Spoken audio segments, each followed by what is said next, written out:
Now I would like to revisit conditional comparisons. First of all, equality, equi, ante, and range. On the right requires a single row subquery.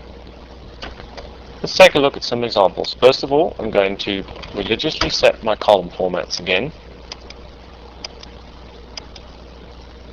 Then I'm going to show you a single row subquery producing an error.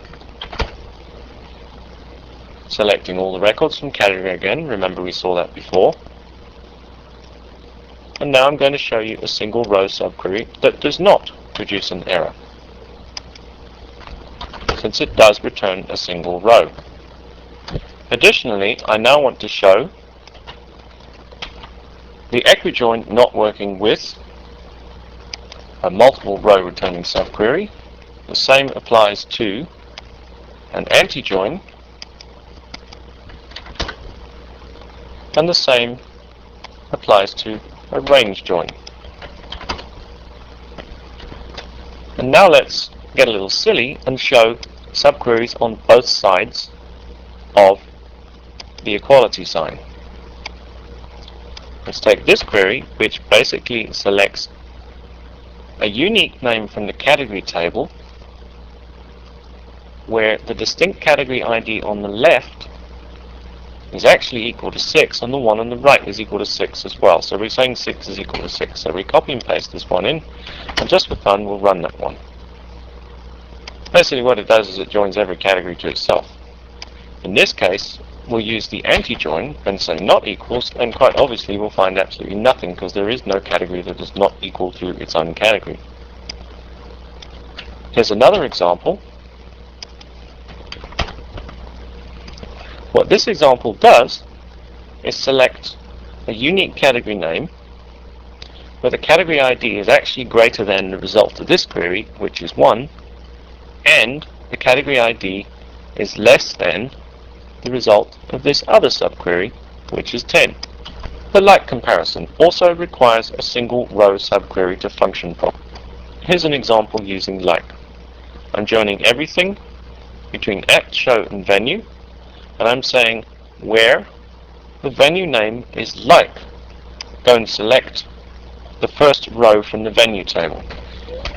This query here will actually give me one row from the venue table, which is that venue, and I'm just going to go and select the join between the act, show, and venue tables where that venue is actually equal to that venue here. So we get these records, 3 Park, same as this row.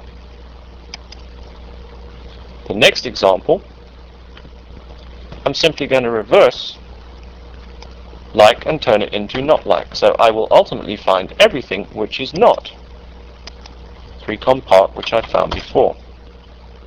And since these are alphabetically ordered, I can go up to the top. Since the number 3 is alphabetically ordered prior to any letters, it's not there. The in comparison condition. In can allow multiple row subquery.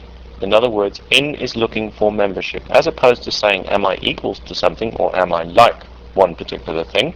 I am asking if I am in a set. In other words, this subquery or expression on the left is either in or not in the results of this subquery, and this subquery can contain many values. But let's look at a simple example using in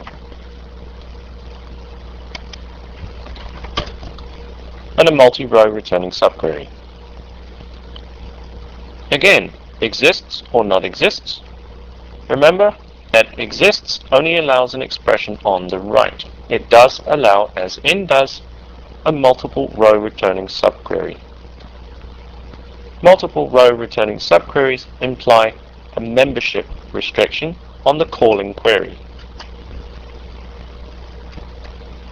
Here's an example of exists. The same query again. Remember, I'm linking the from table from the calling query into the subquery and matching in the subquery based on the index between the calling and subquery. In large tables this would be fast because it's matching indexes and searching on the indexes first. In a small table such as a category, this SQL statement would probably be slower than using the in because the table is so small. it's much faster to read the whole of a small table rather than to read both its index and its table. Here's another example, but now we're going to use not exists and get the opposite result.